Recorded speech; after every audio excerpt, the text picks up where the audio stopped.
Oh, Hi everyone, and welcome to another Wednesday evening event that is episode 167 of the Studio Rats Q&A Live. My name's James Ivy. I'm Paulie Drew. And I've just realised what's gone wrong with my connection. I'm not hardwired, I'm on the Wi-Fi. So do please forgive me just for a moment while it all falls. Oh my God. Honestly, is there anyone else I can do this with? There we go. Sorry. Sorry. It's all comes to the fact that I sent Paul the link first thing this morning and he hasn't had it. So he was late in, basically. Any excuse.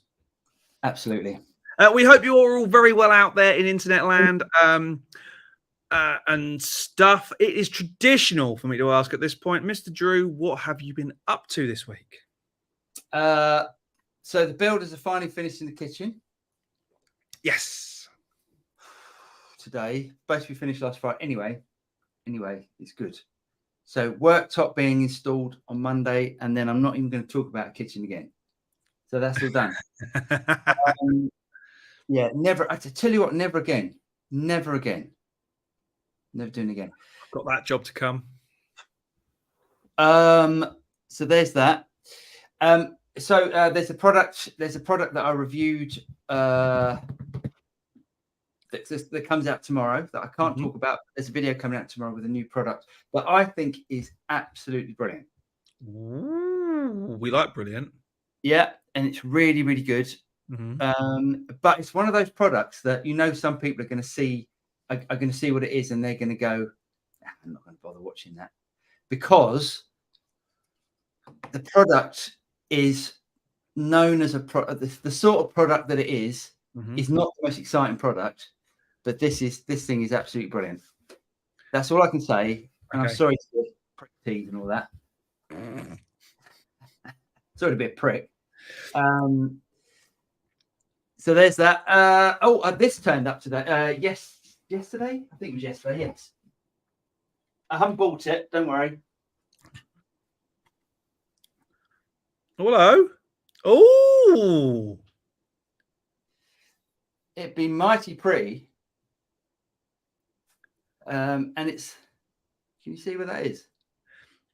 Well, it looks like Washburn, but it's not, is it? It's a it's the UK made Chapman workshop series. I mean, look at the bloody neck. Oh, look at that. I tell you what, this might not, as a guitar, it is absolutely fantastic. I'm not that keen on the bridge pickup. Right. But that could be changed. The guitar is absolutely stonking. Wow. Like build quality, proper good. So would you say that, right? I meant to. Go on. So comparing that Chapman, yes, to my Chapman, which you really like the pickups on. I really like the pickups. Yeah, I'd whip the humbucker off that. Off your one. Interesting. It's not a bad thing. I'm not saying the pickups are bad. It's just a preference thing. Right. Yeah. Like how certain people like certain sort of sounds and stuff, and I tend to like brighter sounding pickups. Yeah. And they're quite dark. The humbucker is quite dark on that, and I like my Pete Thorne. I've got the Pete Thorne, Sir Pete Thorne pickups, humbuckers on that, absolutely fantastic. So if I ever bought one of those guitars, I would put a Pete Thorne in the bridge. Personally. Nice. Yeah. But, it's not such a bad pickup. It's not a bad pickup. It's just not my thing. Right. Cool. Nice. Sorry, to go back to yours. I mean, yours is the vastly different price. That's $3,500. Wow. Okay. For a Chapman. See, this is where I can't quite work out. And I get it. I really do get it, because it's a great guitar, and I get the idea that a company starts and they need to get sales in, but it must be so much harder having a budget. It's not a budget product, but budget products, and then you release something that's really high end. Yeah, it must be really hard for people to go, but hold on, you're an Indonesian brand. You make your guitars over there, and now you're charging us That's like if Harley Benton came out with a custom shop series that were free, but the problem is the name on the headstock is still Harley Benton. Yeah, I mean, I wouldn't class Chapman guitars as budget as Harley Benton. No, because they do they do make £1,000, £1,200 guitars. They do do that. So it isn't that much of a step up, but it must be hard for them. But it's build quality wise, it's absolutely fantastic. Awesome, very nice. Yes, and looks pretty. Yes. Anyway, what about yourself? What have you done? I had a gig on Saturday. It was a lot of fun. Little bandioki gig in someone's garden that was finished by 8:30. Oh, I like them. That was really nice. I spent the last couple of days doing. You and I went to see Dennis Cornell a couple of months ago, and we shot some video. We actually shot a lot of video. It was like editing a feature film. It wasn't like editing a normal interview. So that's done. I've been doing some stuff for TSR, JTT today. That video has gone out on a really cool sample library that I expected to be rubbish and was brilliant. Yeah, people should go and have a look at that. So if you haven't signed up to James's channel, James has got a YouTube channel called exactly what is on James's name now, TSR Jivey Talks Tech, and it's a free sample. Who's the free sample library from? Spitfire Audio. And they don't know you're making this video, do they? Oh, so they have no idea. I saw it in a download thing. I thought, right. Do you know what it was? Do you know what caused it? Me downloading it. Basically, my Avid account is all messed up. All right. And in the transition from PC to Mac, I went to put expand on this machine, the one I'm talking to you on now, which is the kind of the generic library. Why because I've got a load of tracks that have just got expand instruments in already, just to get me going. And I went, do you know what? I'm going to use that library, that free library. And it's a 240 meg library, which means it's easily laptopable because normally they're massive, aren't they? And it sounds great. It sounds really, really good. I mean, it's not the same as Vienna or East West or anything like that, but also it's free. Yeah. So it's really good and works well for the sort of music I was doing. I've heard their demo, and the demos on these things are always amazing. But you think you actually listen to this and go, yeah, I can pretty much see how you did that and how you achieved that. Whereas the Vienna and the East West demos, I listen to and go, wow, you actually just recorded the orchestra, didn't you? Yeah, you've got to know what you're doing with it, though, haven't you? With it's really. I know a guy, or I used to know a guy actually, who was a programmer, orchestral programmer, and he was amazing. But all the different nuances and techniques and stuff that you use, it's vast. Do you know what? The other thing that got me was Saturday night was the last night of the proms. Huh? What's that? Saturday night was the last night of the proms. Sorry, every time you say it, I'm going to have to sing that. Saturday night, anyway. All right, okay. Right. Was the last night of the proms from the Albert Hall, and a composer I used to work with, Rosanna Panufnik, was one of the composers of one of the pieces, and she was on telly, and I went, I know her. I used to work with her. Nice. So, yes, Roxana was lovely. Nice. Should we get on and do some quiz Q&As? Indeedly do. That is why we is here. Boom. Nabs. Him say, good evening, gents. Hope it's been a cool week here in Beirut. Still hot and humid. Cheers. Wow, it's in Beirut. Nice. It's been pretty warm here today. That's gosh, that's got to be hot over there though. Defo. Safey. Hi, Safey. He says, hello, Paul and James and everyone. Did Studio Rex acquire production expert? I'd like to know why he's asked that. No, we haven't. He might have. I did a video for them last week. Okay, maybe the MLC Sub-Zero. Sub-Zero, yeah. I hooked up my Rev D20 with Oxbox, much better than the built-in torpedo setup box's keeper. I agree, actually. I think the Rev D20, you've got to buy the right you've got to buy the right. They're not impulse responses, whatever their proprietary thing is. You've got to buy the right ones. If you want safety, I can switch on my 2-note studio, Torpedo Studio. I mean, the great thing about the studio is that you can have 2 of their IRs, whatever they call it. It's their roomulator pack, or whatever they call it. Yeah. But yeah, I have 2 different speakers that I use on that. And personally, I prefer the studio than the aux. But the aux is fantastic, without a doubt. And the studio, there's less to do on the aux. That's what I like about it. I don't think there is. I think the aux is far. I think the aux interface is amazing. It does more. You've got reverbs, you've got delays, you've got that sort of stuff. The aux, I think the aux is the winner. If you haven't got any of that stuff, if anyone said to me, which one should I buy? I think I would say the aux, because it's got everything built in and it's really good. Yeah.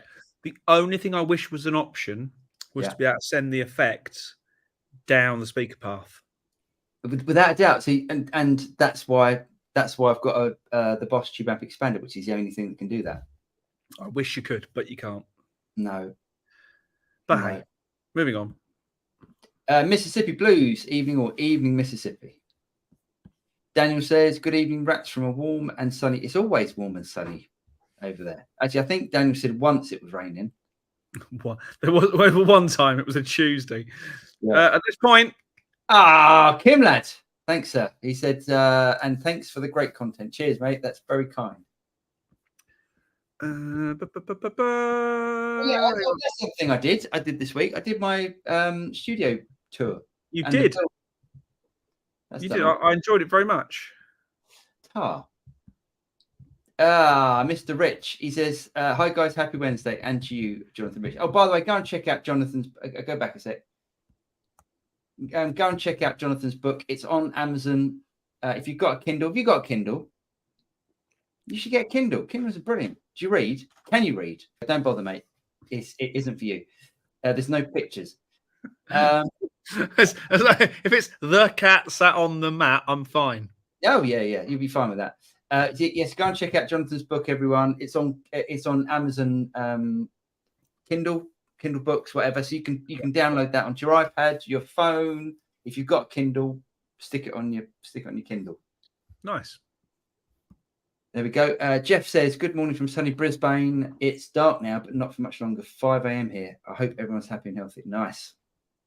Cheers for coming on, Jeff, early on, as you do. We're a week into schools going back, so any second now, I'm expecting everyone in the house to go down with lurgy.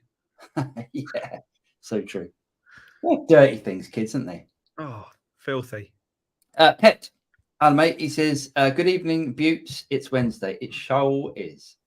Although, I've been going around going, I had a meeting yesterday that I totally missed because I thought it was Wednesday yesterday, and I nearly missed one today. And I went, hang on, it's Wednesday, isn't it? Then I said, I'm going away on Thursday, and she said, you mean tomorrow? I was like, oh yeah, that happens. Yeah, having one of those weeks. Dodgy guitarist. He said, good evening, TSR and you, mate. He said, man, these weeks come around fast. They do, don't they? It certainly does. In Christmas. Ned says, good evening. Bought a Squire 40th anniversary vintage on sale from Z German. It means Z Toman. Yes. Z Nut, cut too shallow, so it goes sharp on the first few frets. Mate. Also, Fender's got a new Mike McCready. Yeah, I think I'm talking about that. Yes, I am. I'm talking about that in the news. Looks quite cool. Jonathan says, Paul, have you found a gold Klon yet? Sort of. So James and I tried out a gold Klon at Bonner's. Thank you, James. At Bonner's Music in Eastbourne. Simon, the guitar tech down there's got one, and he's up for lending it. So I sent him an email. It's a bit like we both went, this isn't going to be that great, and then you put it on, and we both went, oh, it's great. It made a shit amp sound amazing. That's what I think about it. I thought it was really, really good like that. So I possibly source one. I'm almost. Do you know what? A couple of months ago, they dropped in price, like half. You could pick one up for $2,500. What happened? You can pick one. Sorry, you can pick one up for $2,500. Oh, it's ridiculous, and I know that's ridiculous. It is ridiculous, but now they're back up to 5, 6. There's one on Reverb or eBay for $10,000. It's ridiculous. It's not worth it. It's not worth it. So what's happened is CKK SHXC pedal that I reviewed the other day. Yeah. He's sending me another one of them because I was so enamored with this thing that because I said it'd be great as a double pedal because I want one as a drive and one as a boost. Yeah. So he's sending me another one, which is awesome. Awesome. And he wants me to do a video comparing the new one because I think he's tweaked it or something against a gold Klon. It's got to be a gold Klon apparently. So I'm trying to find a gold Klon, and I can't afford. If I had to, I could buy one, but I wouldn't be able to pay my tax bill. Put it that way. Yes. Yeah. Yeah. We don't need that pressure, do we? I buy one cheap and then sell it on cheap. Yeah. I don't mind sort of buying it and selling it. But yeah. So anyway, sorry, Jonathan. There's your long answer to a short story. And Mr. Rich, thank you, sir. There we go. Fingers crossed that you'll from this show you'll get at least that in sales for the book. It would be nice. And boom, Gregoire is in the house. Gregoire, he says, Events in Gearland is Greg's channel. Go and check that out as well. He said, evening team, hope everyone is being excellent to each other. I've just liked this stream because it's fun. If you feel the same, why not hit the like button? Cheers, Greg. Yes, it really does help. I know I say this every week, but it really, really does help if you can hit the like button. If you like it. If you don't like it, don't go somewhere else. You haven't got to stay. Yeah, true. Next one. Boom. Simon Taylor, gold Klon at ATB for sale. Ooh, that's not going to be cheap. There we go, $5,000. ATB? ATB is the posh guitar shop in. Where is it? Is it in Bath? So I think it's at Bath. All right. Gregoire. So it's funny that Greg's on. We are going. The reason I'm going to Birmingham tomorrow with Greg, we're going for Sam's show. Oh, nice. Sorry. So we're going for Sam's show, but we're going to go to Music Street first in Huntingdon because it's on the way. Oh, right, nice. They always have some really nice stuff on their site. Do they? And on their Facebook page. I'm like, this could be a really good shop to be, far too close to. Well, I don't know the shop. But Greg also hooked me up with a guy yesterday who is selling an amp that I've wanted to try for quite some time, the Fender Concert, as in the Rivera edition, Rivera era one. Okay. And I'm going to pick it up in Wimbledon on Tuesday. But he also has a Fender Princeton that he's getting rid of. See, I've been more interested in the Princeton. But this is why I'm thinking buy both. How much is the Princeton? I don't know yet. I think I'd be more interested in the Princeton than I would the. I mean, I know that. Look, let's put it this way. Mason likes it. Yeah. I don't know anyone else that raves about those amps. I don't, but he's enough for me. I've got a good pair of ears. Yes. Yeah. So I'm definitely going to pick up the concert and maybe. But when I said, "Do you watch the Studio Rats?" He said, "Yeah, I follow them." And I said, "Nice to meet you."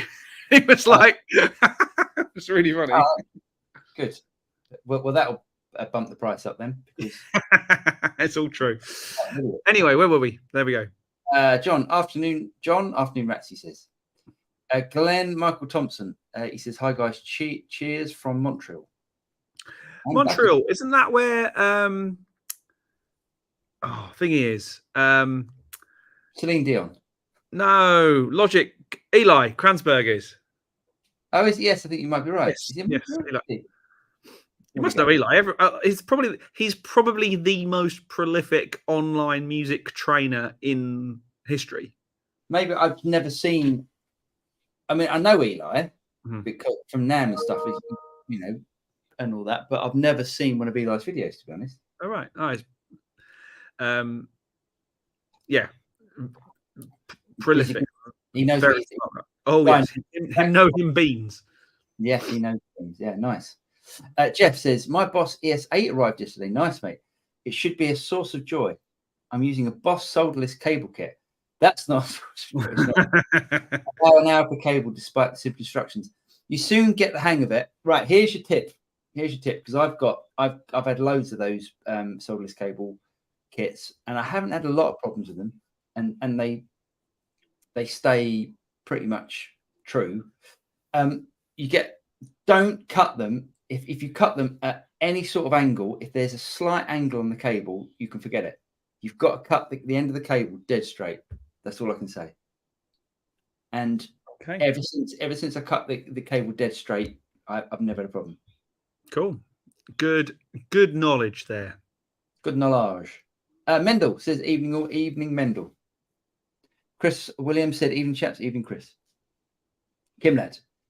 Evening, gents. Paul, if you have not already, can you make a video on how to dial in the panel of the Katana as a fifth patch, or in case of emergency to get through a gig? A clean tone is best for me. I think I've done that, Kim lads. Sorry, I can't say Kim lad without hearing in my head Kim lad. Oh, I know what. I have done it. I've done it. I did a video recently. You did it really recently. I did it exactly recently on how to use the front panel of the Boss Katana. Yeah, and that's a good way of doing it. I'm guessing actually you might have a Mark 1 if you've only got a fifth patch. The principle is the same. If it's a Mark 1, I haven't got a Mark 1, I'm afraid, Kim. But if it's a Mark 2, have a look at the video I did. I did it last week or the week before. Hope that helps. Yeah, it wasn't long ago. Jonathan says, I tried a PRS SE DGT recently and couldn't fret a basic E major chord without the A string going sharp. Wow. Is it just bad technique that I can't deal with big frets without the intonation going dodgy? That's a really good point. I'm just trying to think. I'm looking around at my guitars with big frets and small frets and all that. It's probably just something you're not used to. If you're used to like vintage frets, you probably would struggle with the jumbo frets. My Poblano Strat, the black, can't see it from there. Actually, if I zoom out, the mashed up one. If I zoom out, that one there. Yeah. That's got the biggest frets. That's bigger than a DGT. And they're massive frets, and I don't have a problem with that. And the guitar with my smallest frets is my gold top Les Paul, and that's got vintage frets on it, and I don't have a problem with that. So possibly try a different guitar. It could just be that the nut hasn't been cut properly. I doubt that with a PRS, but it could just be that. It's an SE though, rather than a full fat one. Yes, but I think with the SEs, I still think they're still beautiful guitars. I think they're tweaked. Are they not tweaked by the American? Maybe I'm thinking of. I think they're still tweaked by PRS. Right. I think they still come to America first. I could be wrong, or that they're tweaked by the PRS dealership distribution center. Right. Neil says, "Hey, gentlemen and ladies." I think Neil, that's probably gentleman and lady singular. If I'm totally honest. No. Honestly, it's going massive with the female crowd on subscribership. I think it's up to like 2.7% or something. Mr. Abraham. He says, evening, currently approaching the Gibraltar Straits. Jesus. Do you know what I mean? Nice. Can't see the video, but can see the chat, such as rather naff satellite broadband. Yeah, it's always a bit naff on cruise ships, isn't it? I'll be able to take part next week. Cheers. Cheers, Lee. Have a lovely time. And wave of Gibraltar for me. I love it there. How nice would that be? Steve. Let me check out Steve's guitars. Steve. Sorry, couldn't help myself. That's Alan. Nice looking. The guitars are good. He says, regarding high-level Harley Bentons, I bought the PRS Type HB and totally upgraded it. It has a great neck and very resonant body. And now it's a seriously good guitar. You have permission to snig up? No, not at all, mate. No. Really... That one I've got, although it's been a bit... He's off. I'm back. That one. There we go. Is an HB. I hate the headstock on it. That's the only thing. It looks metal to me. It looks too metal. I know this one's been tweaked and messed around with a bit, but still an ace guitar. Yeah. For a oneer. Like it. Next. Centre for Wheelchair. He says, happy Wednesday, gents. Do you see Josh Scott's interview with NAMM, the NAMM CEO? Oh, no, I haven't seen that. Wondering if you think they have much of a chance for a comeback to pre-COVID. Well, I hope so, because me and James are going. We've already booked our tickets. I think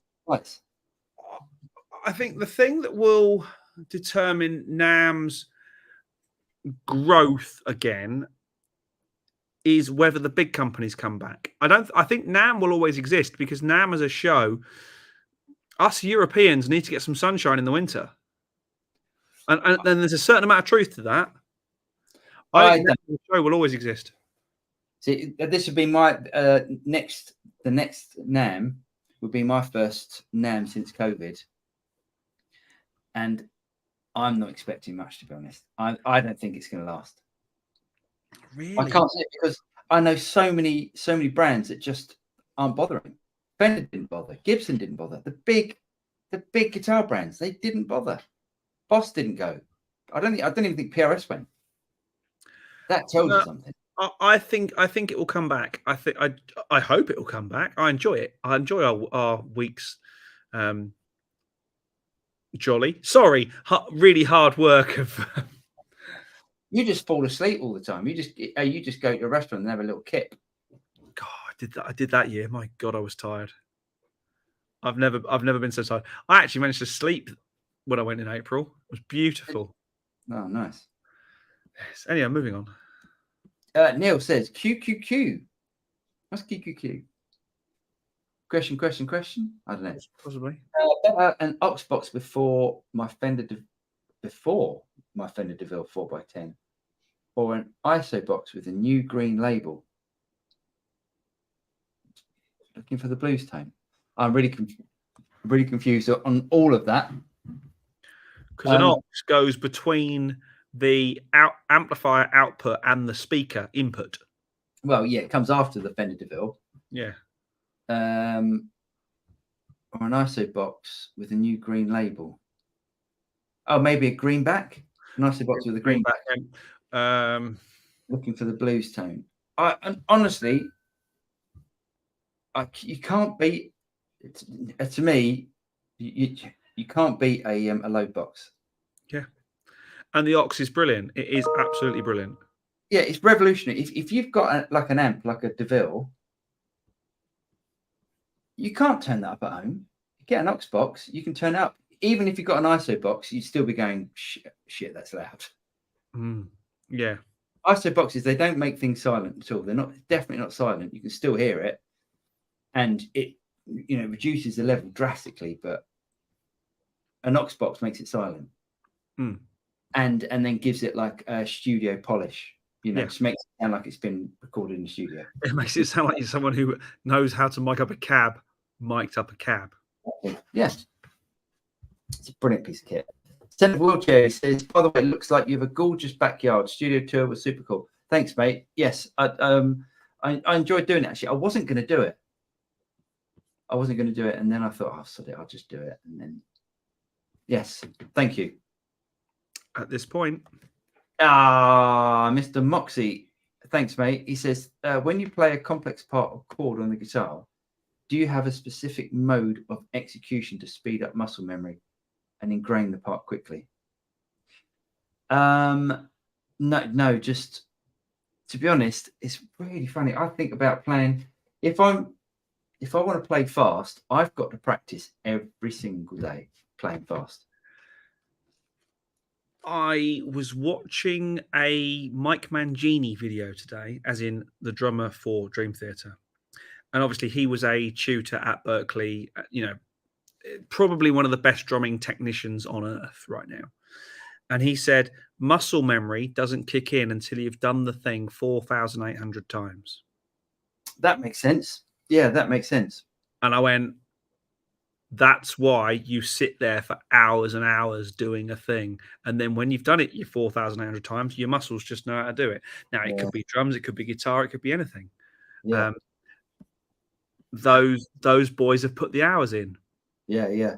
I know what I do. I just sit down and practice it. I'm not the sort of person that goes, right, let's set the metronome up, the metronome up at half speed and then do that. That's a really good way of doing it if you've got the time to do that. I will do with drum stuff. Do you? Because you have to. There is the physicality of the instrument is so much bigger than, no offense, than that. You've got to start slow to build it up. Sure. Yeah, that makes a lot of sense. Interesting. Yes. Now, where were we? I think we were there. No, we were there.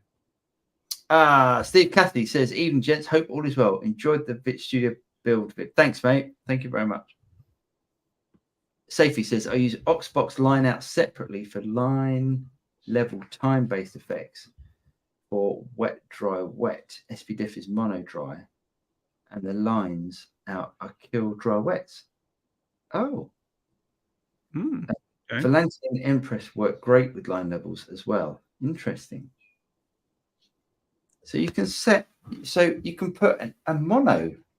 You can set different outputs to do different things on the Oxbox. I didn't know that. I didn't know that. Are you sure? Unless what Safety does is do like take out everything dry and the effects later. Yeah, maybe. Yeah. Nice. Cool. Neil says, thanks, Sophie, on use of Oxbox. Yeah, the Oxbox is great. Shep says, evening all, new gear this week. I'm a little more Mr. Lukather now. I too have hearing aids. Oh, has Steve Lukather got hearing aids? I didn't know that. Yeah. Seriously, look after your ears. Absolutely. Yeah, look after your ears, guys.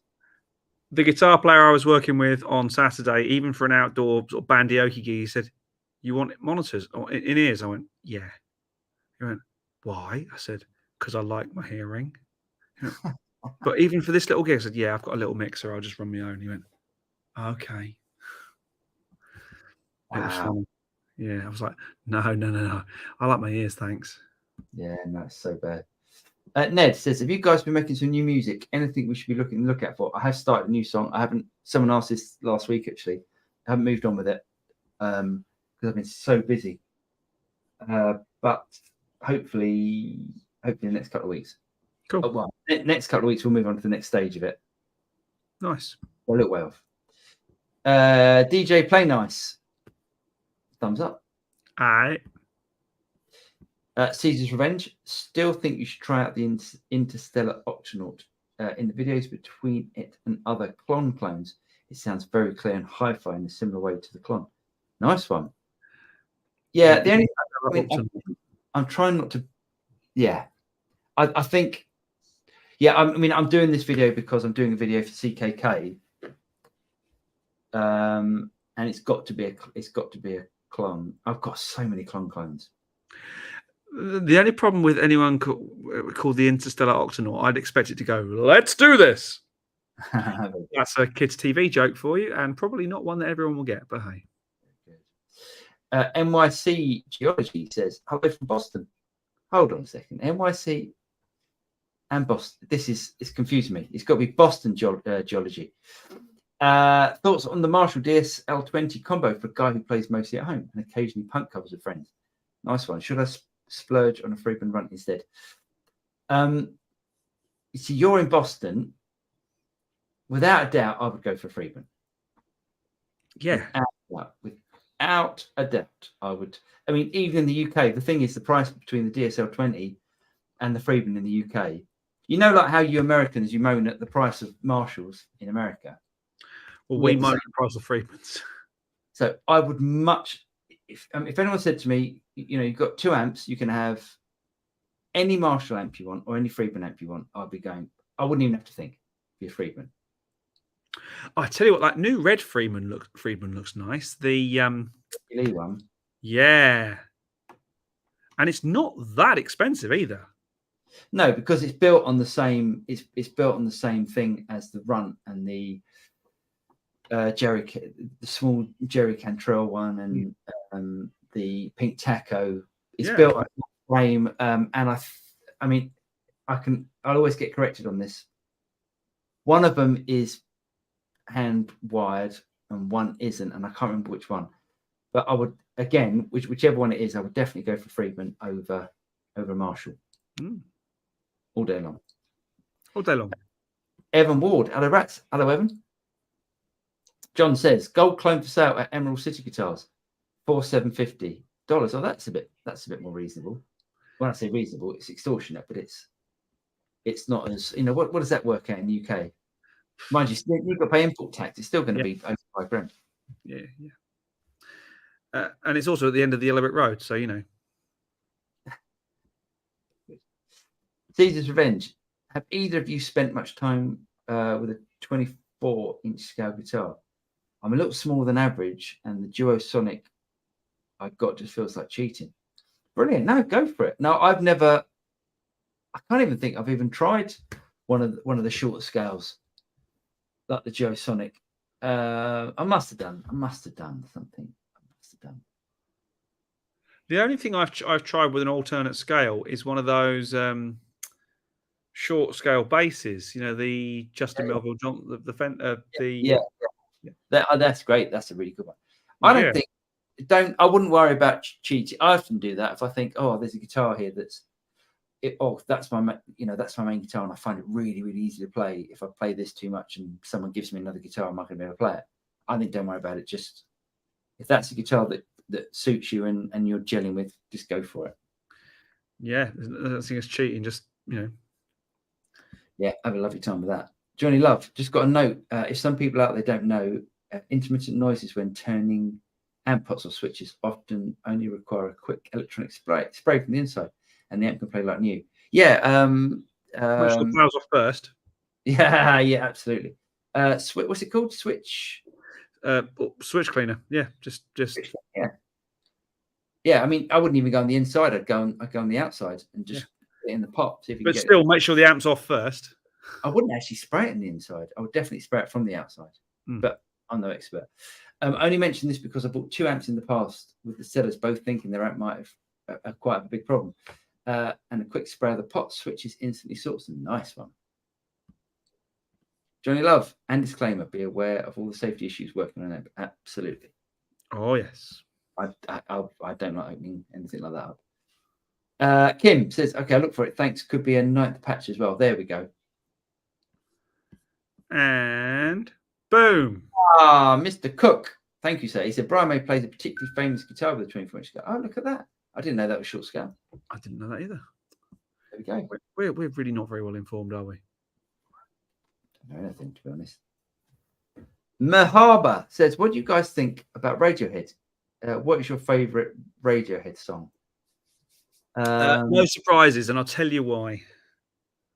You worked on the video. Oh, I worked on the video, yeah. But I actually loved the song as well. When they told me which song it was, I was like, this is awesome. Mine would be Fake Plastic Trees, I think. Or No Surprises is really good, isn't it? And even I've got to admit it, I think Creep is a brilliant song. And Karma Police. Oh God. I'm not so keen. I mean, it's fine. I think that's all right. I don't like I like the more traditional songs that they do. I don't like when they go a bit weird. Yeah, but no surprises for me. Definitely, I love that track. It's just one of those. Probably makes me emotional. It's a good tune. Nick Torres, he says, "Evening, gents. Kindly name your favorite 3 tube amps." Paul's would be matchless, matchless, matchless. No, it might be matchless. Okay, my favourite tube. I could easily do that actually. But let's do the favourite 3 tube amps that we've owned. Okay. Oh, no, it doesn't have to be your own. I'm going to do ones I've owned. My Matchless Independence 35, definitely number 1. Oh, can I do 4? Go on then, 4. Matchless Independence 35. Friedman Small Box 50. Brilliant amp. What's the other one? Oh, the 2 Rock CRS. Mm-hmm. And one of the divided by 13s that I've owned. I've sold that CJ11. That sold. Did you? Oh, blimey. I know, and as soon as I sold it, I went, oh. But it enabled me to buy another amp. Yes. For more Tonix captures. I can't afford to keep buying. I haven't got the space. Oh no, it gets ridiculous, and space as well. I've say 5 amps have gone in the last week. Oh, nice. Yeah. Good. So mine would be, in no particular order, that Vox. No one can see it. Tell everyone what it is. There we go. There you go. Vox AC30. That's awesome. Oh, that one is awesome. That one is awesome. That is incredible, that amp. My Chandler, which you can see just about there. The red thing. Yeah. My JCM 900, because I wanted that amp since I was that big. And probably that bassman in there as well, which is just awesome. Out of all your amps, I'd have that Vox all day long. I think it's a great sounding amp, that is. Do you know what the funny thing is? So since various people have realised I'm selling stuff on eBay, there's people asking for swaps and stuff. Funnily enough, the number of people who ask for that Laney is hilarious. Yeah, I'm surprised. Right, let's go. Tim says, hi from Exeter. Did you see the different one. Did you see the Josh Scott interview on Rhett Shull's podcast? Was good, and he mentioned about trying to buy a now extinct British company in 2017, Lovetone. Before Thorpe took it on. Oh, that's interesting. Oh, Lovetone were amazing. There was a Lovetone meatball in the auctions last week, which I very intentionally bypassed. Right. Because I had no money, therefore I didn't want to tease myself. Right. But yeah, there was a meatball, and I was like, "Oh, that's such a good whoa pedal." Oh, I don't know. I don't know anything about Lovetone, to be honest. But I will be listening to. I run with listening to podcasts, so and they're always guitar podcasts. So I will check that out tomorrow. Yeah. Lovetone were great. The meatball was the one I was after, but they went for 500 quid, and I was like, for a pedal, no. Steve Cassidy says, Jonathan Rich, try a chord further up the neck, 5th fret and higher. If it's not as sharp as the cowboy chords, then the note's probably too high at all. There we go. Cowboy chords. Alan. Yes, if you haven't seen that, type in Alan into YouTube. It's brilliant. Oh God, I remember when that came out. That was so funny. Rod Gilbert at his very finest. Was it Rod Gilbert? Was it? I didn't know that. Yeah. Vincent Baldwin. Hi Rats, thanks for the pickup advice last week. Stuart from Sun. Oh, nice one. Hold on, what's Stuart from Sun? Sun pickups, I'm guessing. Oh, sorry, of course. Yes.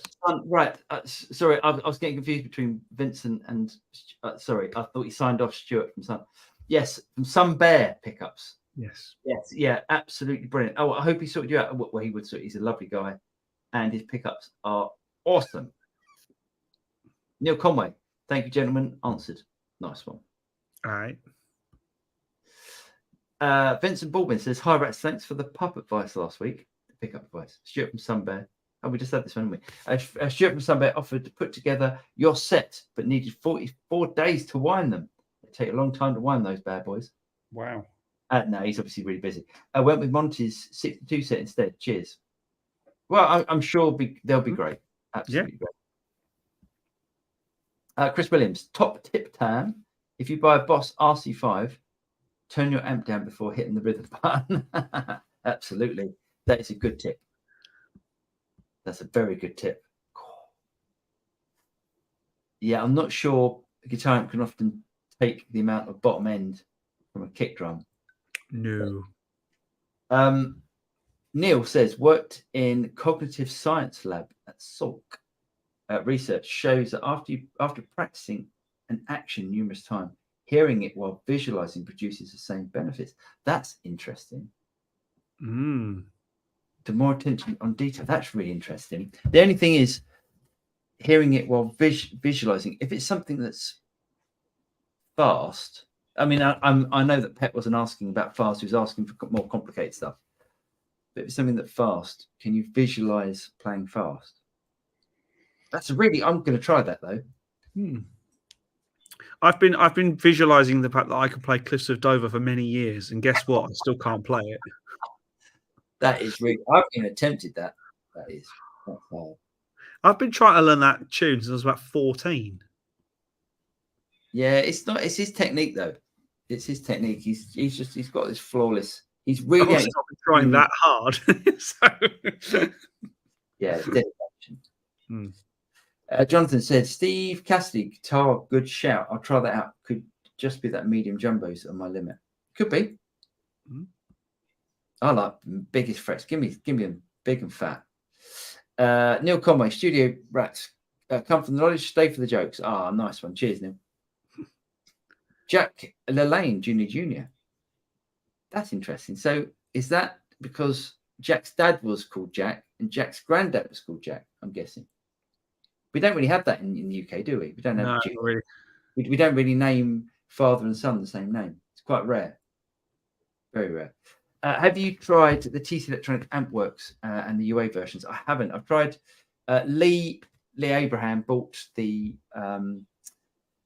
deluxe UA pedal, which I did shoot a video of, and I haven't put it out because I was quite negative. I don't like being negative, so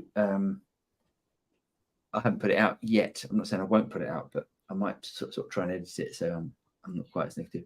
I haven't tried the TC versions. I haven't heard a lot, to be honest. From what I've heard of them, I haven't been that impressed. But that doesn't mean anything. And also, these days, I have questionable morals when it comes to modern TC kit because, as we all know, TC is currently owned by Orange. Indeed. Right. Boom. Oh, that's nice. When looking at short scale guitars, I ran across the fact that the Gibson Birdland Nugent US 3D is actually a 23.5 scale guitar. Is that a Ted Nugent Gibson? Must be. That's like playing a normal size guitar with a mandolin neck. Yeah, he's a questionable human being, isn't he, Ted Nugent? Yeah. From some of the interviews that I've seen of it, you know. Questionable. That's an interesting way of phrasing it. Yes. Hello, my name's Ted Nugent, and I'm questionable. Yes. Questionable human being. Pet Moxie, excellent Radiohead choices, gents. Creep is a chong. No surprises gets you, James. As in excellent nursery rhyme, Fox melody wise. Yes, it is. I like the ding, ding, ding, ding, ding, ding, ding, do, do, do, do. It's lovely. It's just, I remember the first time I heard that was in my mate's kitchen, and we went, "Oh, this is going to be a huge hit." Yeah. Good band. David Brose, I'm questioning if long-term use of IEMs are actually better than using wedges. The speaker directly on your ears can't be better, in my understanding. Well, okay, let's put it this way. If you're on stage, let's look at the two factors of IEMs. Good IEMs, not crap IEMs. Good IEMs should be fitted in your ear. So first of all, what they're doing is reducing the sound of people like him. He means me. Cymbals and smashing chinas in your ears. So that's the first good thing about it. A gig normally, let's put it. Let's say a gig is 2 hours, an hour a set, and that's normally pretty much maximum. I know some of you Nashville guys, play all day or whatever. Some people go to work with air ears and take a 2-hour journey there, 2-hour journey back with AirPods in their ears. Yes, you can turn up IEMs louder than what they needed, but if they're decently fitted IEMs like James uses, you don't need them up loud, because everything else it reduces everything else around you. You just don't need them loud. That's the point. And you can control what's going in your ears. Yeah. The one thing I'm normally very, very stringent on with IEMs is that I control my mix. Because by the way, IEM stands for in-ear monitors, just in case anything. I want to be able to control my mix, because on gigs where I haven't been able to control my mix, I've had nightmares. Random monitor engineer or sound guy go, I'll just turn that on. All right. Why does that happen halfway through a gig? Something changes and you're going, what are you doing? Yeah. Oh, God, that winds me up. And I've not worked with Danny Ledgefield. Oh, he's a prime example of this shit. Yeah, he loves that.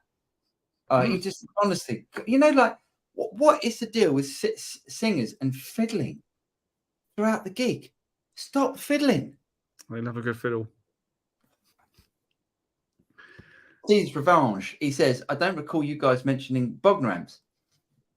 Have either of you tried one? Yes.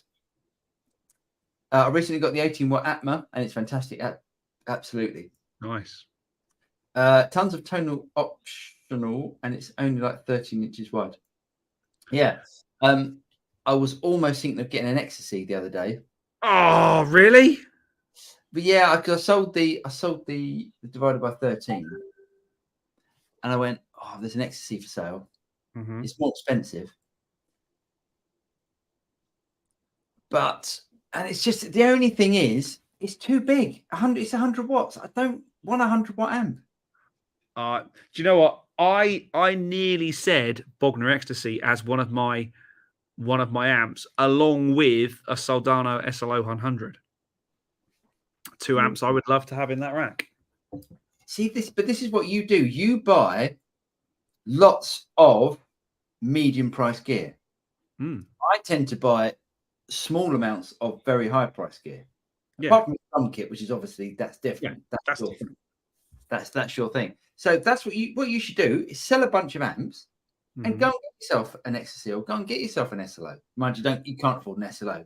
I saw one the other day for like $4,000 secondhand. But go and get an Ecstasy.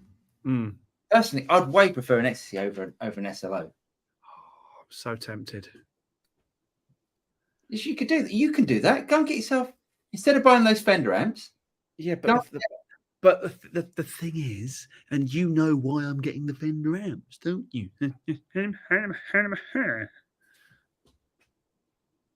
What you mean for Tonics? Yeah. Yeah, but you can get that. But a Bogner Ecstasy, a real Bogner Ecstasy, will be a more sought after collection. That's true. So I'll do both. Hey, I'll send you the link to the Ecstasy. Go and buy. I mean, in your studio where you can turn things up, absolutely fantastic. Yes, I do want one. Quickly move on before I spend any more money. Fender 1960 CS. He says, just saying hello, mate. He said at work, dropped a thumbs up and listening via headphones. Cheers, mate. Don't get in trouble with the boss man. Yeah, by the way, guys, give us a thumbs up if you're enjoying this. Please do. It really, really, really helps. So if you don't like it, don't give us a thumbs up. If you like it, give us a thumbs up. Air guitar doesn't count. It's true. Caesar's Revenge says, I haven't taken the Earthquaker Palisades off the board since I've got it after I saw one of your vids. Awesome pedal. Too bad it's discontinued. That's what I did the video with today. That's a really nice pedal. That's probably my favorite Oh, and it's one of my favorites. Mm-hmm.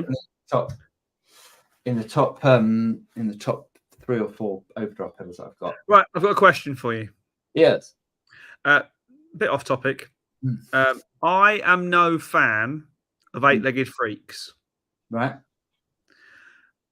With all the building work you're doing at the moment, are they getting shaken up and are they starting to appear in your house?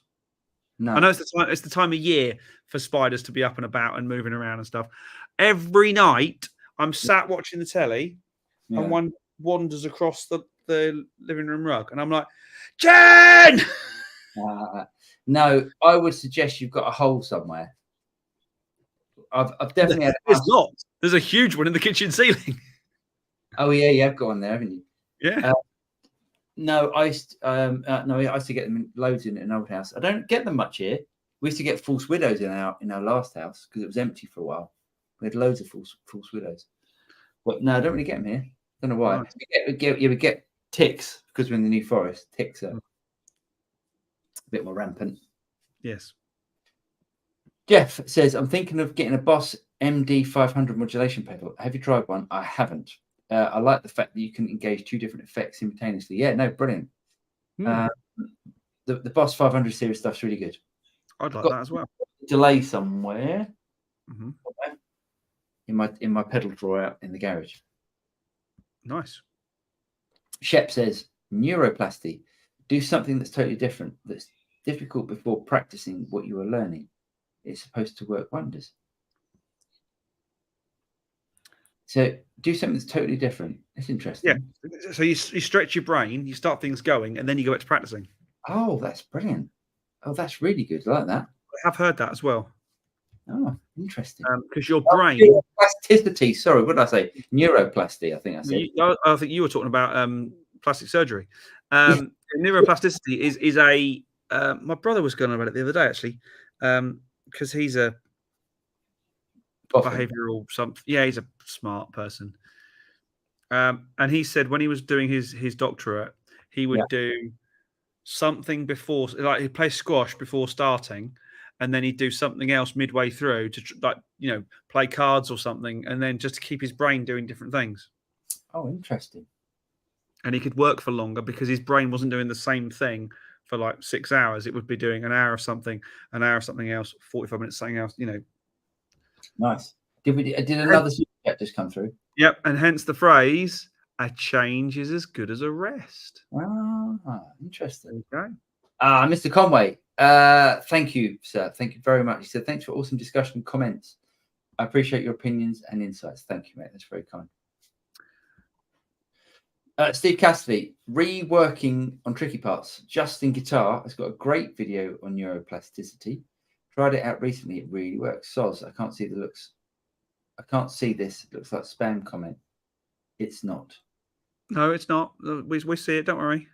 Okay, I'm on the star. See, I've worked out you can just have a look at the super chats that come in, so I know I don't miss anything. Okay, that's good. I can't see what you're doing, what you're looking at. Oh, fair enough. Michael Vondenhoff said, "Evening, guys. Looking at Fender tube amp, still behaving, just looking." Yeah, we believe you. Yeah, no, I really like that little champ. That was something else. I've been really liking some of the amps that have been coming through recently. That's why I'm quite interested in that Princeton. As I said, I'm way more interested in the Princeton than the. All right. Well, maybe I can hook you up with it. Yeah. Hi guys, have a look at Dolman guitars from Ireland. Oh, I haven't heard of them. They're custom builds and they are just amazing. Better than my USA Strat Telly and Gibson O2 Les Paul. Thanks for all your valuable help. Cheers, Dermot. Yeah, I mean, it'd be nice if you like them and you know them, you know the guys, because obviously your name's Dermot, so I'm guessing you might be Irish. Hook us up with them, just say to them, just have a chat with the studio rats, because I'm always up for, small brands and stuff and helping out. Yeah. Boom. Nick Torres, how do you guys set up your amps for optimal tone? Everyone says start with every knob at noon and take it from there, but I don't really know where to go. I would say, actually, you know what? I don't even know. You just twist things. I think starting at noon is really good. You might not be able to start with the master volume if you've got master volume at noon or the gain. Yeah, you might end up. at noon. pinned to the back wall. But yeah, noon's. I think I just I start twisted knobs. I know that sounds ridiculous, but I think it sometimes takes me longer to get to know an amp that way, rather than by starting sensibly. I'll just go, Yeah. But I don't know. Yeah, loads of people are afraid to go past noon. They think the optimum, going past it is wrong, even though you can. But that's how the manufacturer wanted you to do it. But no, fiddling. Marshalls. Yeah, sometimes they can go. Well, master volume on a 100-watt amp, yeah. Pet says, we did a gig once, all pissed up. Our friend saw us the week previous sober. He said we were like a bad cover band version. On stage, it was the best gig ever. James will attest to this. I am the worst guitarist when I'm drunk. I cannot play anything when I'm drunk. Terrible. I've done shows where literally I know it's been muscle memory. I've done like pit shows on ships where I know full well I've been absolutely blotter. Do you remember the England-Germany game where I think we beat them 6-0 or something, 6-1 or something? Yes. And we were in Palma, Mallorca, and I'd been drinking like a lot. Right. And I ran back from the bar back to the ship. They held the show because of the game. I then ran down to my cabin, ran to get changed, ran back up, played the show, and the MD said, because he'd been in the bar with me as well, he said, I think we got away with it. The cruise director said that was the best you've ever played it. And we just looked at each other and went... Well, sometimes audience, feeding off the energy of the band, means they think it's better, that it sounds better than what it is. It's certainly louder. Boom. Mr. Wheelchair Pillow, thank you, sir. He says, are you a fan of the Kingsley tube pedals that the TPS guys rave about so much? I lucked out and got 3 of his amps. He doesn't make them anymore. Do you know, I've never tried any of the Kingsley stuff. I'd really like to try it. I mean, the guys, the TPS guys know what they're talking about. And if they say it's good, it must be good, as far as I'm concerned. Mississippi Blues been having a lot of fun with the J Rocket Clockwork. That's a good pedal. Mine's over there. Yeah, I'll point to it. There it is. Oh, no, there we go. That one. Do you still have it on your board, Paul? I can't believe how heavy the pedal is. It weighs a ton. No, I haven't got it on my board. So what I'm thinking of doing, I'm thinking about having setting up another board. I've got a massive Alder and Ash pedal board that's about... It's beautiful as well. It's about that big. It's massive. It's huge. It'll fit about 30 pedals on it. That and an ES8. I'm thinking about rigging that up again, having that as my studio board, and having the board that I've got at the moment as my live board. Cool. I'm just putting that away and just having, because there's certain effects that I really want out on my pedal board that I don't have, like more unusual stuff. Not even unusual, but like a delay that's going before the amp, and there's a walrus pedal I really like. I really like this. Love this. This is it's called the Melee, the Melee, which is, it's a distortion and reverb. The joystick on it, and I really like. I think it sounds really good. I want to get that on the board because it's not an everyday pedal, so I want to have a big pedal board. So when I'm doing stuff, I can switch in different things. That makes sense, yeah. But yes, and it will be on that board. So it will be the Clockwork will be back on that board. Cool. Boom. Dermot, hand pink waving. I love that. I love it when it does that. As opposed to the emoji. I wonder why it does that sometimes. Because he's on YouTube, and I don't know. Mendel Rocks, Bogner, new Uber Ultra. Ooh, it's amazing for those of us who like it heavy. I did look at that. Pete Thorne did a video of they're called Woodworks. Yeah. No, sorry, I thought you were talking about the Woodworks. No, that beautiful wood something. the purple signature purple something, a beautiful thing. I was like, oh, I like that, but quite heavy, quite. Yeah, I'm not into the ultra heavy amps. I've got no interest in buying any of the those really heavy. You're not rushing out to buy an Angle, are you? I mean, yeah, exactly. Like the Engels, even the more sort of boutique heavy amps, like the Uber Ultra. I mean, I tend to like vintage style amps, and then you can do that with it if you want. Yeah. Yeah. What's that Italian brand as well? Mezzabara. Yeah, Mezzabara, whatever they are. Yeah, not really my thing. Or Diesel. Yeah, exactly. I'm not into that at all. But and people like Mendel obviously get great tones out of it, and that's wicked. Yeah. The Oversouls, greetings from New Mexico. Ooh, nice. Got a new PRS C24. I like the C24. Coming Friday. Super pumped after shopping for months. Nice one. I think if I was going to buy a PRS at the moment, I would buy one of the bolt ones. Nice. I like the bolt ones. I've just sold mine.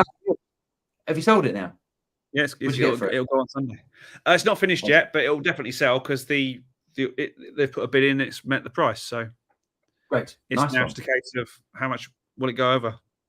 Yeah, nice one. But if I get that for it, I'll be happy. So fantastic. Seeds of Revenge. The Atma has 18.5 and 1 watt attenuator built in, 60s, 70s, and 80s mode. Switchable tube rectifier, 2 different switchable modes on the gain channel, and a really nice clean channel. Awesomes.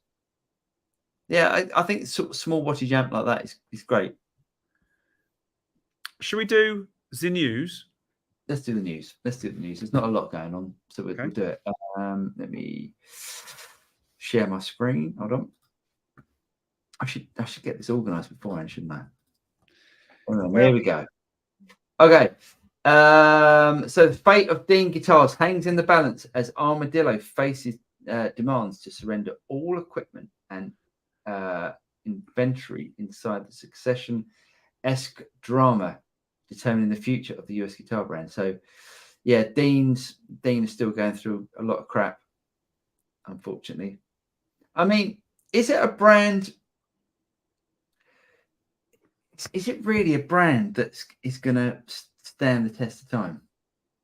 I know it's got its followers and stuff, but to me, the headstock is the worst design headstock I've ever seen in my life. It's hideous. I remember going into music shops as a kid and them having Dean guitars and me going, sorry, I just couldn't, because the guitar would go because the headstock was so huge. Yeah, I mean, I've never been a massive Dean fan, to be honest. I know people like them, and they're obviously good guitars. But yeah, you don't want, no one wants to see a company go into administration, etc. No, and the way it's happened as well is a bit nasty. Yeah, but look, I mean, the thing is, look at that headstock, right? Look at the angle of those strings. How's that ever going to stay in tune? There we go. I don't know. There you go. I'll stop. Right. So it's a solar signature model.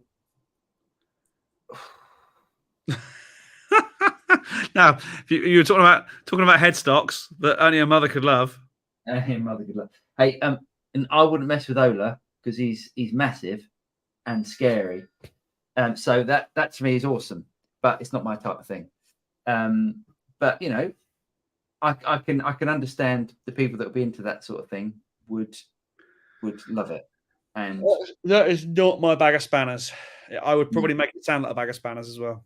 Yeah, me too. Yeah, definitely not my thing, but interesting. I like this. Oops, what's going on there? I like this. So this is a new Tone King. That is nice. Too, promising the greatest hits of vintage non-master volume Marshall tube amps. So basically, this has been. It's basically Tone King's version of sort of JTM style amps. Yeah. I guess. But it looks really nice, isn't it? It looks like a 70s radio. Yeah, I like. Radio. Yeah. So how much do we think it is? $4,000. So look, I haven't even looked to see how much it is. Oh, they've got a combo version. Oh, hello! It's not that expensive. The head is 2.5. The combo set you back 2.6. That's good, isn't it? That's not horrific, is it? I like the combo. Nice, isn't it? It's I like the head. Nice looking amp. Yeah, lovely. Yeah, I like that a lot. I like that a lot. Jackson Virtuoso. I would like something a bit more pointy. Yeah, they've got all the. I like the blue one. I don't get it. I really don't get it.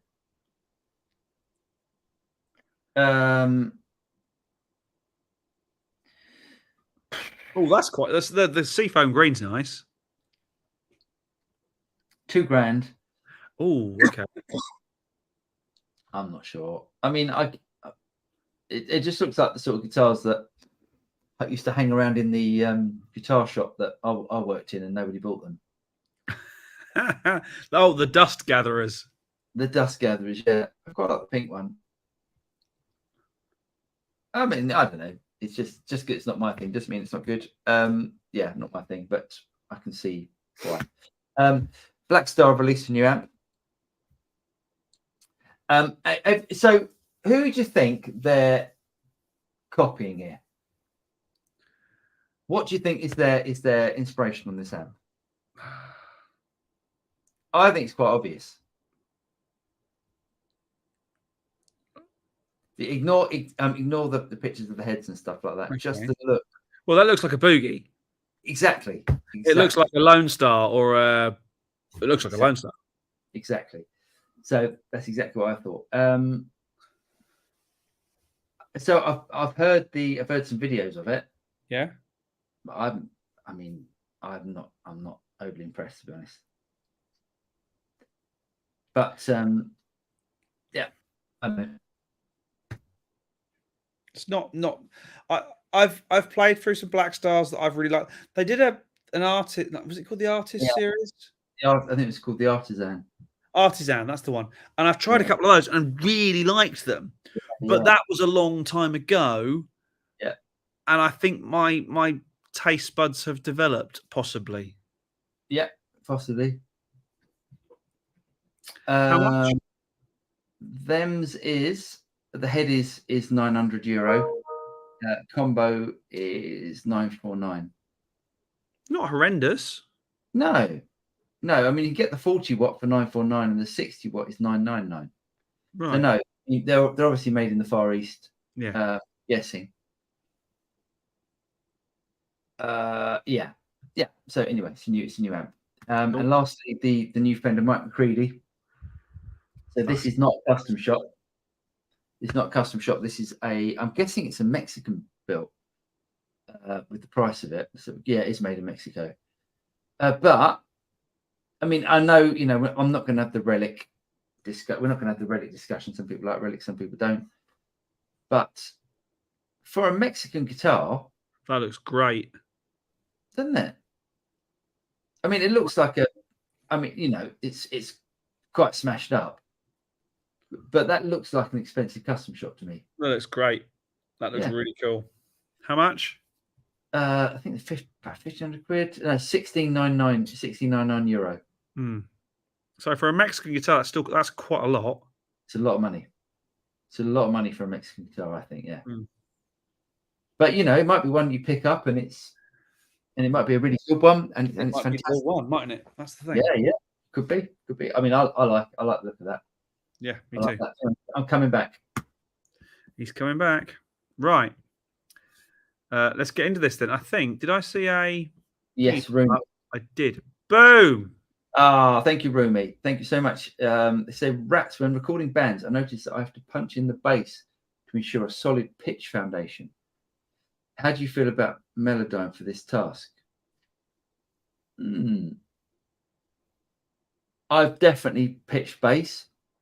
I've definitely used Melodyne on bass, and the latest version is amazing. You used to get the whole aliasing noise if you went too far, but that's because bass, the size of the waveform, it's doing more work, and hence if you're recording at 48K, it's working really hard. If you're recording at 96, you've got a better result from any bass pitch shifting. Now the algorithms are so much, and the software is so much better. Well, there's so much content in bass, isn't there? Yeah, there's so much harmonic content. I wouldn't worry about it. I think, you got to do it work sometimes. Sometimes you record, you can't go back or you haven't got time to overdub the bass or do things. I mean, it's always good to get it down right in the first place, but if you just got to do what you got to do sometimes. I would not feel guilty about doing that at all. And there is always the argument that if you're in a session or whatever and you're struggling, to have something down is better than to have nothing down. It might be out of tune or whatever, but you've achieved a thing. I've certainly been in sessions where you've been there all day, the recorder's been pressed a lot, and you haven't actually got anything usable. And those days are horrible. They're horrible days, especially when you're paying expensive money for a studio. You ain't wrong. Boom. Mr. Cook, spiders. I've seen spiders in England, and they're nothing to get excited about. An Australian spider would be carrying James TV on its back. Absolutely. I'm not going to mess around with any of them spiders. No. That's a different level of spider. Oh, yeah. Our spiders are laughable. Yes. But we still hate spiders. Michael Vondenhoff says, if into MD500 EHX mod Rex might also be fun to at least consider. Oh, I see. There we go. I don't know the mod Rex. Is that programmable? I don't know if the mod Rex is. I don't know. Nice. But good info, good insight. There we go. Michael says, hole in ceiling, spiders from Mars. Joe says, Paul, since you're such a massive royalist, how am I such a massive royalist? It's because of the Union Jack cushion. That's got nothing to do with royal. I know. If I had plates of Prince Charles up on my wall, that's different. King Charles these days, I'll have you know, you'd be struck off for less than that. Do you have any issue with the Scotland fans booing the British, not English, anthem at Hampton last night? Yes, I have. Yes. The thing about Scotland, and one of my best friends is Scottish. No, I'm not even going to get into it. No, I'm not even going to get into it. It's disgusting. It's absolutely disgusting as far as you just don't diss an anthem, do you? No, it's not even that. It's like, but the English, you don't do it to the Scottish. It just shows it's bad. Do you remember, there's an old adage, isn't there? When he's winning, Andy Murray's English. When he's losing, he's Scottish. Absolutely. It's like, and the other one I really loved was he's about as English as Greg Rosetsky.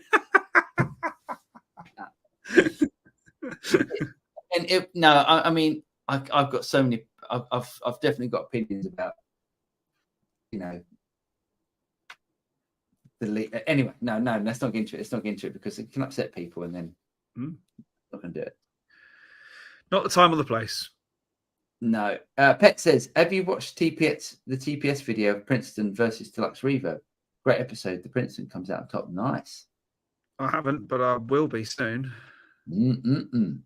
Okay. Meza published recommended settings that they do.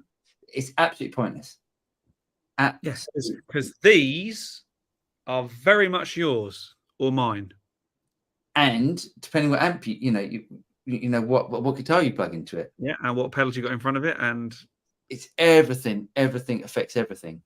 So you plug a telly. It says if Meza come up with their, I don't know, let's call it blue setting, and you plug in you plug in that funny looking solo guitar into it. It's not going to sound blues. It's No. all there's so many different things. If you gave it to Peter Green, it wouldn't matter what the amp was set to or what the guitar was. It would still sound. It would be the blues. Without a doubt. Yeah, it's funny. I wonder why Meza do that. They always used to do that as well, and it was always a funny thing. You know, it's almost like trying to give someone a preset, and the people that are going to be buying a Meza Boogie amp, the price they're paying, they should know what they're doing. Yeah. Finger blast again. YouTube handle. Nice one, boys. Johnny Love. I get a spider now and then. I've got a great plastic contraption to catch and throw them out. Slidey shutterbox thing on a long stick. Then you can look at them really close up and say hi and bye. Nice one. I've got a perfect contraption for it. The wife. I didn't say that. Johnny Love. Paul's house is probably too clean for the spiders. Not at the moment, mate. It will be tomorrow. After the builders are gone now, so after I give it a good clean tomorrow. What? Oh my god! It's back! It's back! I thought there might be a week where we don't have to have a go at KDH. What do you think of the KDH Victory Amps affair? We did cover this actually, probably for the last two. He got some good coverage out of it, yeah. and it's put to rest because Andertons are going to say, or Lee's going to say he's involved with Victory Amps whenever they do a Victory Amp review. There you go. Job done. Yeah, pretty much. Yeah. We both came to the conclusion that KDH is basically doing these negative videos for clicks. Anyway. Yeah. Do a positive video for us, KDH. That'd be great. That would be nice. Hollywood. What really made me laugh the most? Here we go. It's that Lee Anderton wouldn't call him KDH. He had to call him by his name. Did he? Yeah. Which is quite unusual. Has he got like an unusual Irish name? I think I want to say Keenan. I think. Keenan. No, it is Keenan. That's right. No, yeah, I think. But yeah, which makes me laugh.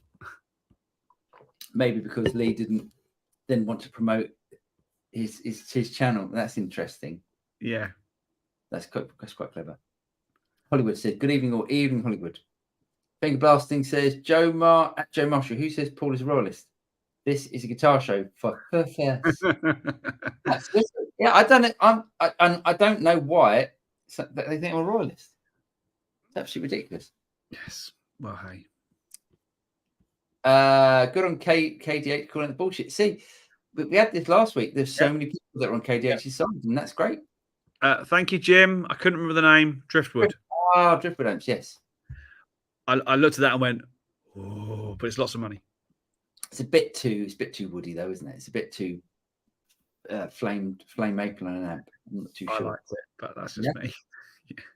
Nice. DD Franks. Hi, Studio Rats. Paul, I was searching for the Boss ME90, but through your channel, I learned about the Dream 65 Morris ACS1, etc. Nice one. That's interesting. Dream 65. But I haven't done the video on the Dream 65. It's interesting. Did I? I didn't release that video, did I? No, I'm sure I didn't. No. Yeah, the Walrus ACS1, the new version of the Walrus. I'll go back. DD Franks, the new version of the ACS1, really good. I think James and I would both agree our favourite thing is the Tonex pedal, Viking Multimedia Tonex. Yeah. I've actually used Tonex now for the last couple of recordings I've done. Have you? Not even the pedal, the software, and gone. My God, this is good. I know we've got some good captures, some good patches, but oh my God, there's plenty of free, amazing captures. Okay, heavy amp, dual rec done. Yeah, he's not wrong. He's not wrong. Dermot Gleeson, I have a Black Star Series 145 combo. Comments, please. Don't know the Series 145, but if it works, good noise, yeah. If it makes a good noise, absolutely. And it's all personal preference at the end of the day. It's one of those things. Someone might say it hasn't got much bass, for example. You don't get much bottom end out of it. But if you've got to carry it on the tube, you know, you're going to have to trade one off something off somewhere. How do you know that's a small light combo? I don't. I'm plucking a thing out of the air. That's almost like saying, well, I don't like combos with mohair on it, and then no, it's not, is it? No, it's not. It's nothing like that. It's like I knew a guy who used to have a racked up Mesa Boogie Mark II combo, flight cased, and he would take it on the tube. Oh my god! I know, with his strapped to his back, and he'd push it on the tube, and I was like, "Are you absolutely mad?" And it was in a flight case, so it was safe, but that's not an amp you want to lift. Oh god, that's like so heavy. Wow. And then he bought one of those Gallion Kruger little 2x8 things. They sound pretty good, those. They sounded great. The only problem was they get hot. Yeah, they do get hot. And he said the pros outweigh the cons. You know, I can carry this. It's not in a flight case on the underground. Whereas, and the stereo, and there's stereo effects in them. Yeah, really good. Caesar's Revenge. P.S. The Atma isn't a metal amp. It can get fairly gain, but needs pedals. Yes. In my opinion, yes, it's definitely not a metal amp. Cool little amp. Richard Paul, he says, I gigged on my birthday once and got given a shot after every song. Can't remember second set. I did that at Music Messer one year, not on my birthday, but some of the guys said, "Oh, there's like a cigar bar, piano bar place that we go to afterwards," and one of the guys in my group set me up, and every time I sang a song with the piano player, there was a whiskey there. Nice. And the piano player just kept saying, "Oh, sing another song, sing another song." There must have been like 8 whiskeys lined up, and I pretty much necked them all and then fell back to the hotel at like 5 a.m. to get up at 8 to do the show. Oh, I must have been absolutely stinking. DD Franks, I was planning on swapping some of my Boss pedals for the ME90, but now I'm uncertain if I should swap them for the ME90 or if I should go for an amp pedal. The intent is to play quietly in my house. The ME90 is really good. I've just done a bunch of patches for it, which is going up live soon. Free patches on the Boss Tone Exchange. I don't think you should get rid of anything until you try it out, because if you end up not liking it, the ME90 is digital. Your Boss pedals are going to be analog. If at some point you don't like that amp or you really prefer the sound of your pedals, your stuff, so I'll buy the ME90, see if you like it, or borrow it. The intent is to play them quietly in my house. I think what I would do, if you like analog pedals, I think I'd get an amp. Honestly, if you're thinking about getting something like a ACS1 Walrus Audio, honestly, go and get a Tonix pedal. It's so good. It's the ACS1 is absolutely fantastic, but it's got 3 amps in it. The Tonix pedal, you can have any amp you want in it because you can capture the sound of that amp. Or you can buy it. But the ACS1 is a stonking sounding pedal. Yeah. I out of all of like the UA stuff and the stuff that I've tried, I would definitely go for the ACS1 now. Cool. We go Mississippi Blues. Hey, the Oversouls. I have a pair of C24 Blue Mateo. Love it. You won't regret it. There we go. Nice. Very nice.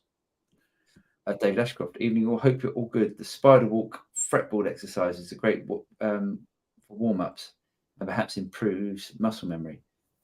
Yeah, I'm trying to think which one that is. If that's the one that does this, I'm going to get a guitar. Because there's one that I do. I'm going to try and play. Okay, so I've got to do that. Let me raise the seat a bit. Hold on. Elevate, yeah. Oh, I can't do it. I'm going to have to do this. If you mean this one, the one that does. Oh, God, this is really awkward.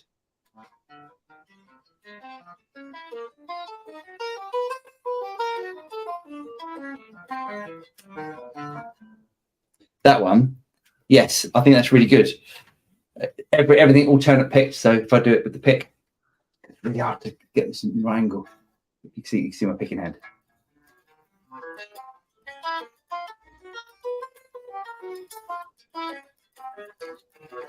I messed it up because I can't.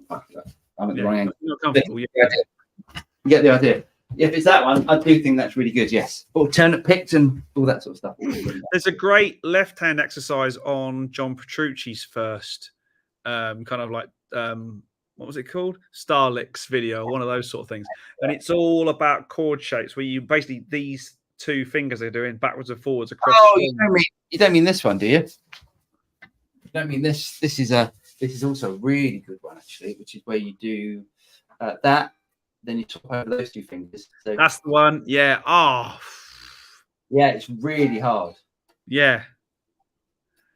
Yeah, but you can imagine John Petrucci sitting there for hours, can't you? Yeah, it's good, that one. Yeah, it really gets your fingers working independently. Fries my brain. Bad Cats, absolutely great amp. Bad Cat. Why are we talking? Has Pet got a Bad Cat, or is he talking about his? He's just saying Bad Cat. Okay. Neil Conway, thinking about Fender DeVille mic to SM57 on screen just off cone center. So let me try this again. Thinking of Fender DeVille mic to SM57 on screen. Oh, I see. On the grill. On the grill, yeah. Just off of cone center with 15 about 6 feet apart, angled towards each other with the ribbon mic pointing of triangle where the amps face. Thoughts? Yeah. Give it a go. That would work. So it's basically 2 amps. 2 amps. Yep. SM57, AC15, ribbon mic in the middle at the triangle, whatever. The only thing I would say is you need to make sure you get your distances right and check for phase. Absolutely. Because that could either sound amazing or it could sound like the biggest car crash in guitar recording amp history. And it's so easy, unless you know about phase, it's so easy to miss it and then come back and you go, "Why done? Why does that sound rough?" Yeah. Why does it not fit in the mix? Yeah. Manuel? Okay. He says, have you guys tried the Boss Next Tone Special? And could you make a demo of it? Might be nice to compare it to the Boss Katana Artist. Haven't tried the Special. Now I've got the other Next Tone. I've got one in the garage somewhere. Right. Next Tone. I think I have done a comparison video, the Katana and the Next Tone. So have a look at previous years and years ago. But have a look at that. The Next Tone's really good. Yeah, it's really good. Good amp. Cool. Pet says, if you are singular with perfect pitch, surely that must be a nightmare if it isn't possible to be in tune vocally 100% all the time. Paul Weller must be a royalist as well, then not. Yes. There we go. Thanks, Pet.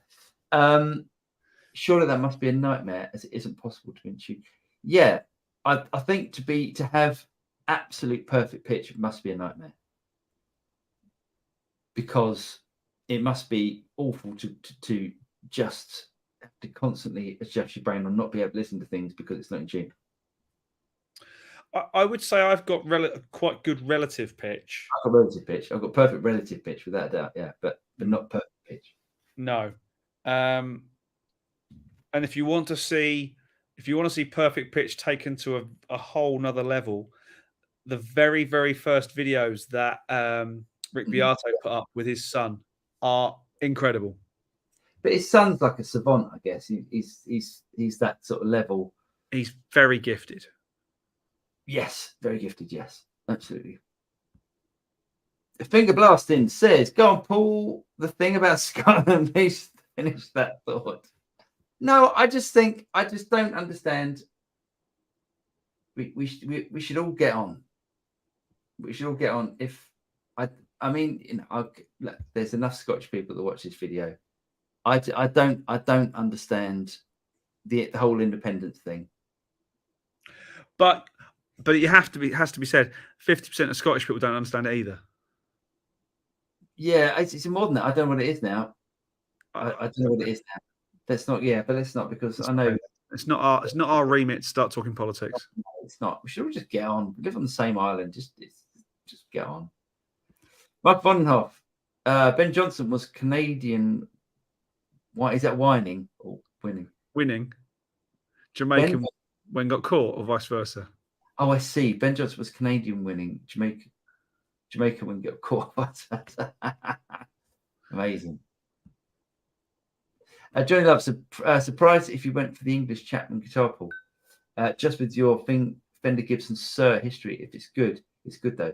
Did you get a good deal on it? Just curious. You don't have to be specific. Oh, no. So I have not bought this guitar. That is, they've lent it to me for a video. It's not a paid review or anything. They've just lent it for a video. Because James and I did a video, and James bought one. James bought at the auction. He bought a Chapman Telly, and we thought it was really good. Mm. So, and they saw it and obviously liked it, and because we liked it. Yeah, they got in contact, and I said, "Oh, do you know what? I'd really like to try the UK Chapman, because if I'm honest, I think I was sort of interested in, well, if it's good, if I like it, then I might buy one. But yeah, wait for the review. You'll have to wait for the video, for the full. Mm. But no, I haven't got any plans of buying it. David Brose, I heard KDH is doing a video on the new colourful guitar straps this month. Hooray! Something to make us all smile. Jack LaLanne Jr. says what Lee was doing was illegal. KDH did something good. See, loads of people have got this opinion about. Yeah. I personally, our opinion is tainted because we knew. Everyone knows. But everyone knows, that's the whole point. I don't think he was. I don't think everyone knew. I honestly don't think it even crossed his mind, because everyone knew about it. Yeah. I mean, so I thought it was common knowledge. Okay. And I don't know how much hate they've got. I mean, I think they've got quite a bit, because just even seeing from the comments that we get. Yeah. About about Anderton's. That people are very much on KDH's side, and that's great. And when all said and done, KDH is a guy on a mission. He has many missions, and that's fine. Anderton is selling stuff. It's a different mission. Absolutely. Rumi, can we talk about the late great Bernie Marsden? We can. In the Heart of the City, live by Whitesnake, is my kind of hard rock. Bernie played his Les Paul into a plexi at the concert venue, provided reverb. Do you know, have a listen to, because Bernie Marsden wrote Here I Go Again. Yep. Listen to Bernie Marsden play that and sing it. Amazing. Absolutely amazing. So yeah, I'm sure some of you watch this every week and some people don't, but I've had Bernie Marsden in the studio when I was in Abbey Road. Bernie Marsden, I recorded Bernie for an album we were doing. And he was a very nice chap. He'll be missed. Indeed. David Brose, according to Mike Soldano and Dave Friedman, the Mesodual rectifier is a schematic duplicate of an S-Flow 100. Well, that's something I didn't know. Doesn't sound like it. Well, that's interesting, though. Mike Soldano and Dave Friedman both say that. That's pretty much the two amp gods. Yeah, but it doesn't sound like it. I don't think. Although your dual rectifier, your single rectifier sounded amazing. Yeah, it did sound. It was a really good amp. That. Yeah. Michael Von Hoff, Bowie can't remember an album, and Keith can't anything from 69 till 79.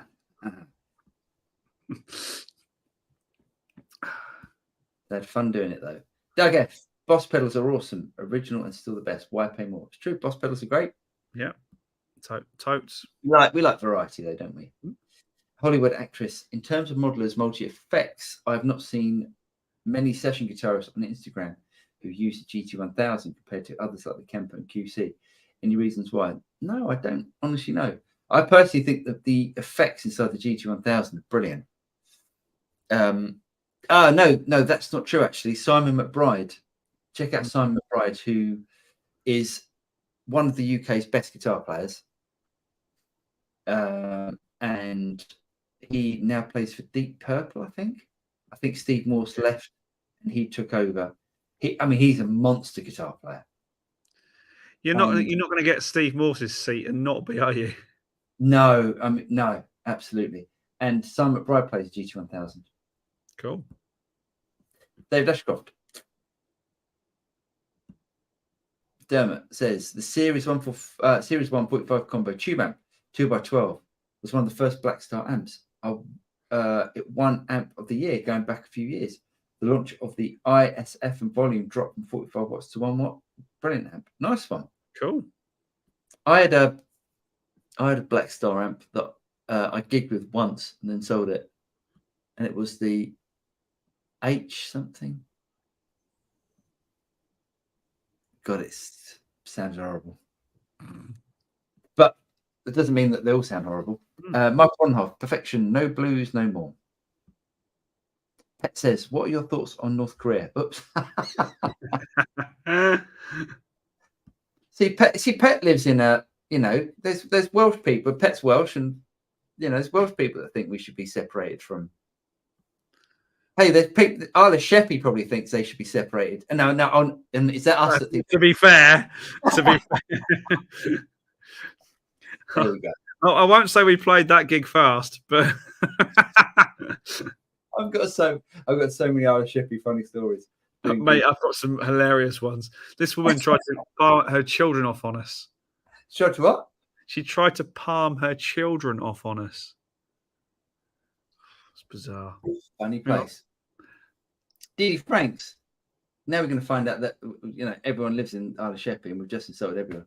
Dee Franks, Dream 65 or ACS1 with new update. ACS1 with new update, without doubt. Cool. Sorry, Paul. Didn't realise that Chapman was loaned out. Cool. Yes, and we're just loaned out. Going back. Savant's fascinating. There's one guy that can copy any piece of music on the piano perfectly after listening to it only once. Amazing. But when asked to play something sad, then happy, he struggles. Isn't that funny? Isn't that funny? There was that blind chap, wasn't there? Who, because he doesn't read, obviously he's blind, but he can one listen, and he can just amazing. Yeah. I wonder if that's the guy. Yeah. David Mead, KDH is all about being open, yet most of us didn't know his name until Lee told us. There we go. I have Bernie Marsden's Kings Chess and Trio CD, all signed by Bernie. They're my latest obsession because there won't be any more. There we go. Have you ever gigged with a katana? Yes. Me too. Yeah, and yeah, great. Yeah. David Bruce. Cheers, mates. Kids are home from school. David Mead. Antons now have a statement on recent videos that detail Lee's interest in the brands that he is invested in. All the investments are personal, it seems. None of them are Anderton's investments. That is very true. Paul Taylor. Sonic Audio is the godfather of Ampex. The quality of some well-known amps is scary. There we go. Yeah. Michael, what happened to the Vox? Very few products lately. I still think the thing about Vox is it is a legacy brand. It's like Gibson. No one wants or Marshall. No one. Yeah, Marshall's slightly different, I think, but yes. I think with Gibson, no one wants Gibson to come out with a pointy headstock. They did in the 80s, I know. But no one wants Gibson to come out with a different guitar. They want Gibson because it's that. I think it's the same with Vox. Yeah. I think Marshall's more like Fender, but they can do little weird things.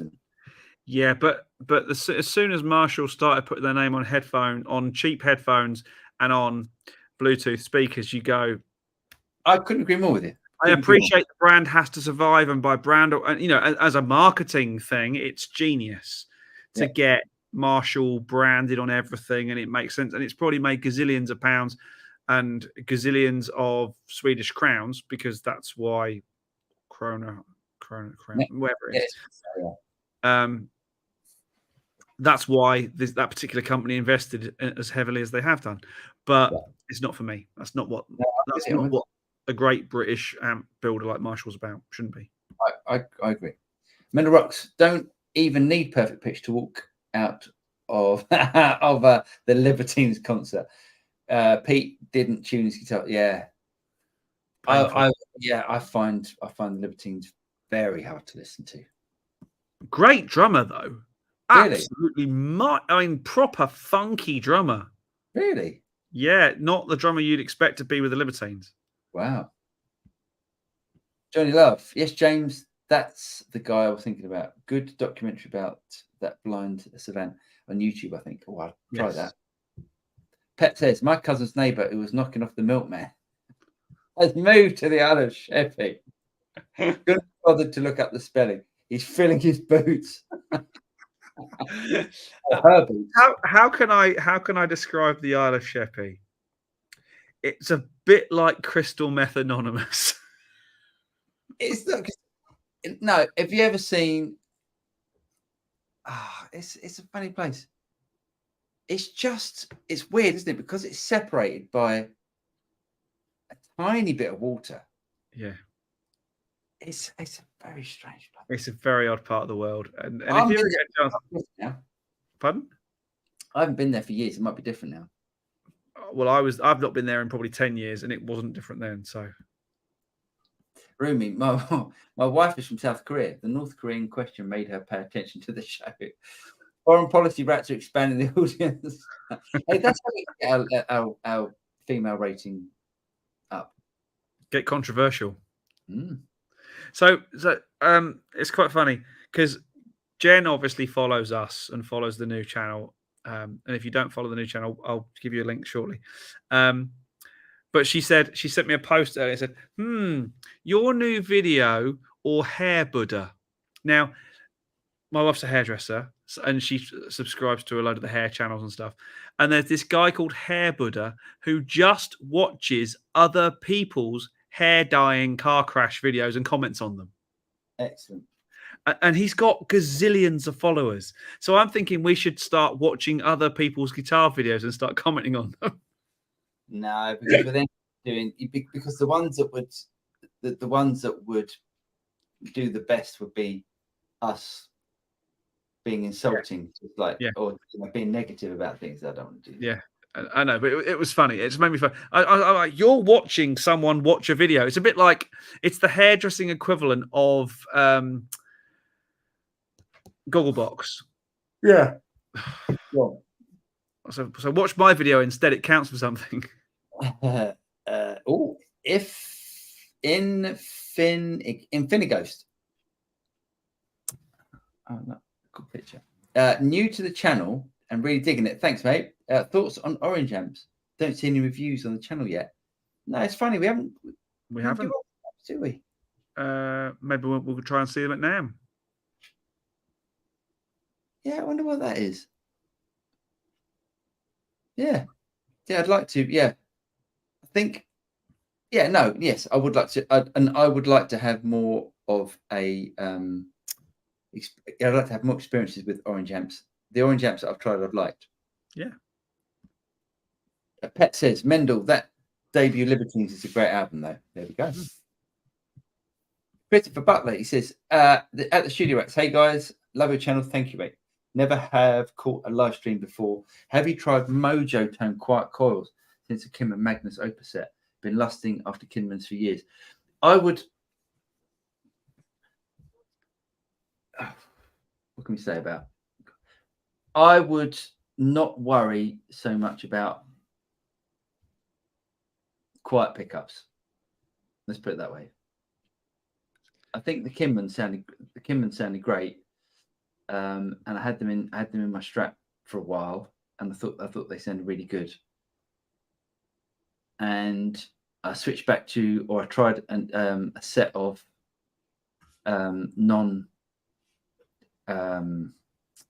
noiseless. No, thank you, James. Thank you. That's the word I was looking for. You were struggling. I thought I'd let you sweat for a bit, but yeah. Cheers for that. Yeah. Noiseless pickups. I don't think noiseless pickups sound as good as noisy pickups. Let's put it that way. I always think there's something. It's like a veil over them almost. Yes, that's a really good way. It's like there's something in the way. I really like that. Pet Moxie could do with some free publicity. I could do. Oh, let's give Pet some. Yeah.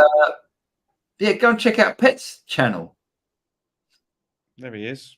There he is. He's there. Go and check out Pet. He does singing and guitar playing and stuff, and he's awesome. He's got a lovely voice on him. His Welsh, his lovely Welsh. I only know Welsh. I only know one Welsh singing joke, and it was by a Welsh singer called Diane Cousins, who was lovely. She was a ship entertainer. She said, "I love being Welsh because it's all about. We all sing about keeping a welcome in the hillside. It's because we don't want you in our bloody houses." Very good. Very good. Metal Rocks. Cheers at Pet Moxie. You'll have a listen. Yeah, go and check out Pet stuff. Pet is we awesome. are done. 10 minutes to go as well. Amazing stuff. Thank you, everyone. Thank you for joining us this evening. Please, if you do get a chance, just check out TSR, Jivey Talks Tech on YouTube. Please like, subscribe, all those sort of things we ask you to do. It's really, really important. There's a new video gone up today on an amazing sample library. What I'm trying to do, and the reason for doing the second channel is very, very simple.